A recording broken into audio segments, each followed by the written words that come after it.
Assalamualaikum warahmatullahi wabarakatuh. Perkenalkan, saya Radita Andra Wicaksono, NIT 21991700. Saya akan menjadi moderator pada presentasi kali ini. Oke, kami akan mempresentasikan tentang uang dan lembaga keuangan. Dan presentasi pertama akan disampaikan oleh rekan saya. Assalamualaikum warahmatullahi wabarakatuh. Perkenalkan, nama saya Aditya Fabi Prakusya Santoso dan NIT 21091743. Saya akan memulai presentasi dengan menjelaskan materi tentang uang dan lembaga keuangan. Uang merupakan alat tukar atau bayar atas transaksi jual beli yang dilakukan manusia yang memiliki konsep nilai atau standar pengukur nilai atau yang disebut dengan satuan hitung yang sah dan dikeluarkan oleh pemerintah. Lembaga keuangan adalah lembaga yang kegiatan keuangannya mengumpulkan dana, menyalurkan dana dari pihak yang memiliki dana kepada pihak yang membutuhkan dana. Baik, materi selanjutnya akan dijelaskan oleh rekan saya. Sekian dan terima kasih. Wassalamualaikum warahmatullahi wabarakatuh. Oke, selanjutnya presentasi akan dilanjutkan oleh rekan saya. Baik, materi akan saya lanjutkan. Sebelumnya perkenalkan, nama saya Tersia Liana Clara dengan NIT 21091238. Di sini saya akan menjelaskan jenis-jenis uang. Sesuai dengan perkembangan zaman, maka jenis uang pun mengalami perkembangannya yang cukup pesat. Ada baiknya kita memahami bagaimana jenis-jenis uang yang berbeda penggolongannya berdasarkan bahan, lembaga, dan pemakaiannya. Uang dapat dikelompokkan berdasarkan sebagai berikut. Berdasarkan bahan yang digunakan untuk membuat uang. Yang pertama, uang logam. Yang kedua, uang kertas. Di sini saya akan mencontohkan yang pertama, uang logam, dan yang kedua, uang kertas. Siap, terima kasih. Materi selanjutnya akan dilanjutkan oleh rekan saya.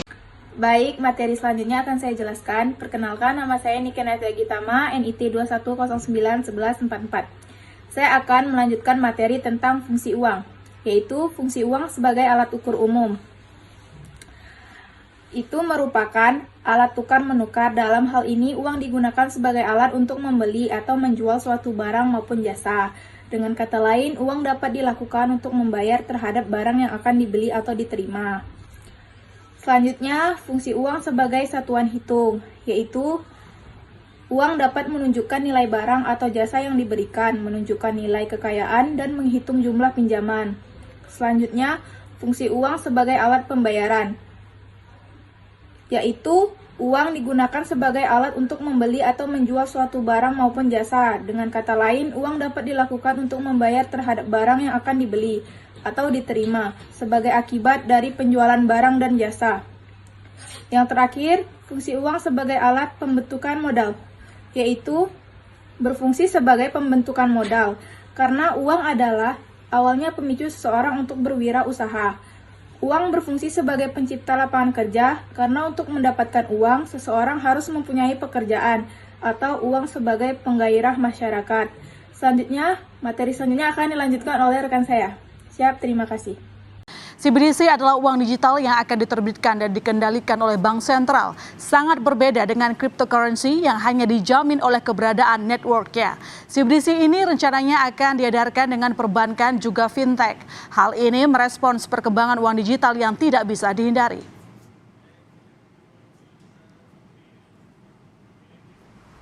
Tidak hanya Bank Indonesia, People's Bank of China PBOC bahkan sudah lebih dulu menerbitkan CBDC mereka atau lebih dikenal dengan Digital Currency Electronic Payment DCEP. Sekali lagi saudara, CBDC adalah mata uang digital yang diterbitkan oleh Bank Sentral.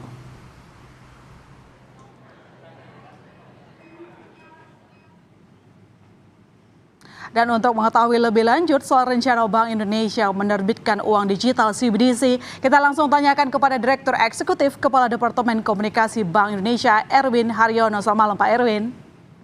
Malam Ilona, sehat. Sehat Pak, semoga Bapak juga sehat selalu. Pak Erwin, ini kita berencana akan mengeluarkan uang digital CBDC. Sampai sejauh mana nih sudah detailnya? Sebetulnya sudah bertahun-tahun kita melakukan penelitian ini untuk persiapan karena detailnya sangat banyak.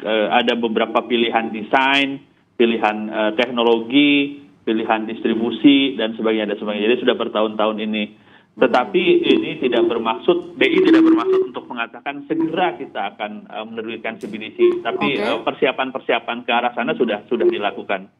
Sudah dilakukan. Lantas mungkin bisa dijelaskan kepada yang awam Pak, apa bedanya nanti uang rupiah dengan CBDC, dan apalagi juga kan sekarang sudah banyak transaksi online juga tuh secara online. Nah, apa yang membedakan uang digital ini? Pertanyaan bagus.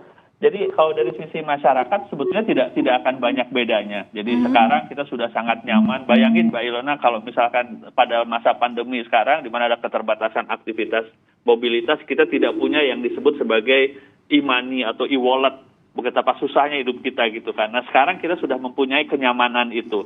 Nah pada intinya digitalisasi dari uang itulah yang akan dilakukan. Cuman kalau kemarin kan uangnya dari Bank Indonesia katakanlah dalam bentuk uang kertas, kemudian masuk ke masyarakat nyarok di rekening, misalkan Mbak Ilona punya rekening di bank maupun di non-bank, kemudian dijadikan rekening itu sebagai sebuah e-money atau e-wallet. Nah, pada saat nanti ada CBDC yang mengeluarkan nanti Bank Indonesia, tapi dari sisi masyarakat sebetulnya sama saja.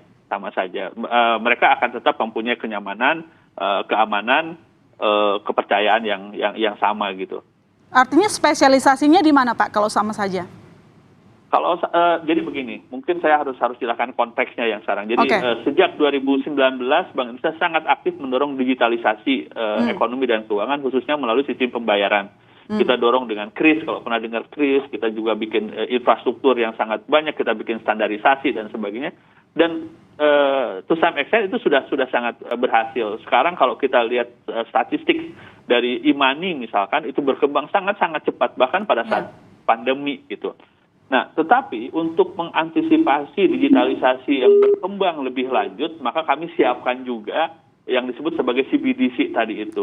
Tetapi sekarang Bank Indonesia masih akan berkonsentrasi kepada implementasi dari yang kami sebut sebagai blueprint sistem pembayaran 2025 yang sudah cukup lengkap sebetulnya.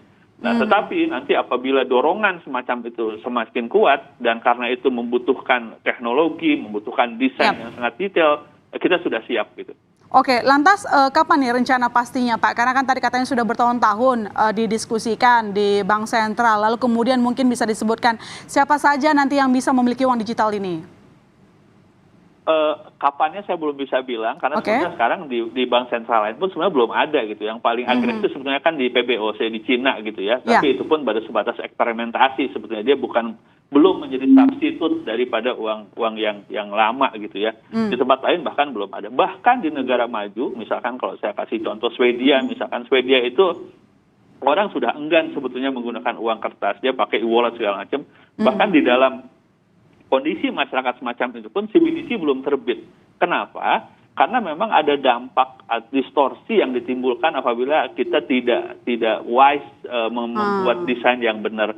Makanya Bank Indonesia, walaupun kami menyiapkan langkah-langkah yang sifatnya technicality seperti tadi saya bilang teknologi dan sebagainya, kita juga melakukan pendalaman tentang kemungkinan dampak disruptif. Jadi kami akan sangat-sangat hati-hati menerapkan itu. Jadi sekali lagi kita akan tetap berkonsentrasi kepada upaya digitalisasi yang sekarang dalam kerangka yang ada, tetapi in addition to persiapan yang sekarang kita lakukan implementasinya, juga kita siapkan CBDC.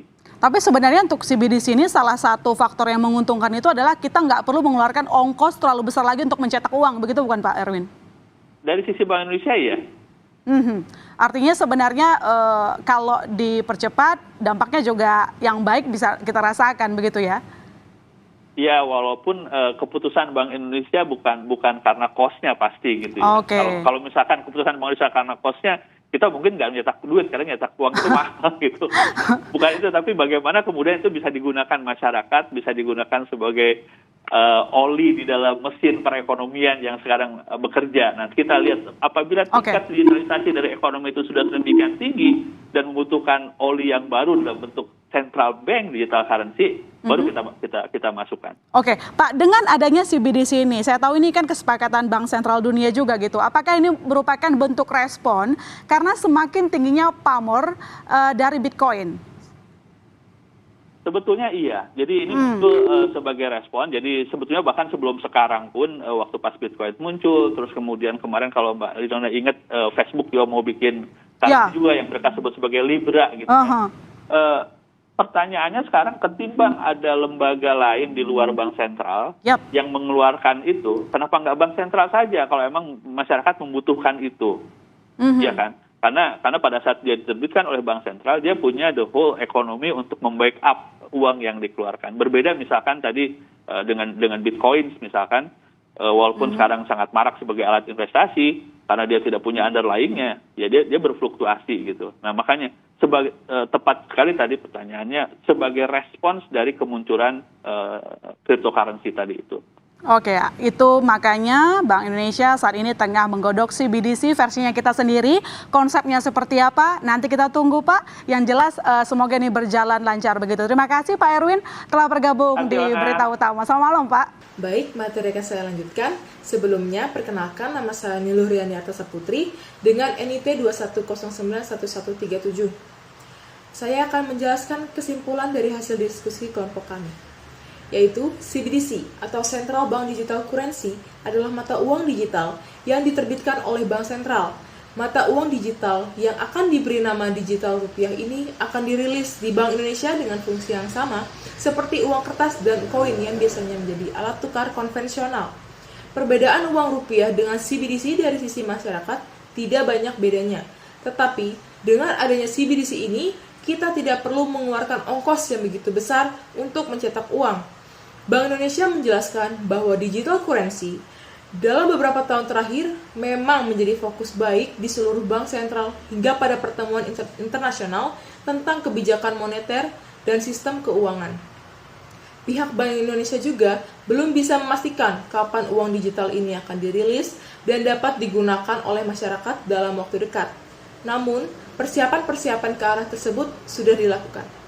Baik, untuk selanjutnya saya serahkan kepada moderator. Terima kasih. Sekian dari kelompok kami. Jika ada salah kata maupun perbuatan, kami minta maaf. Wassalamualaikum warahmatullahi wabarakatuh.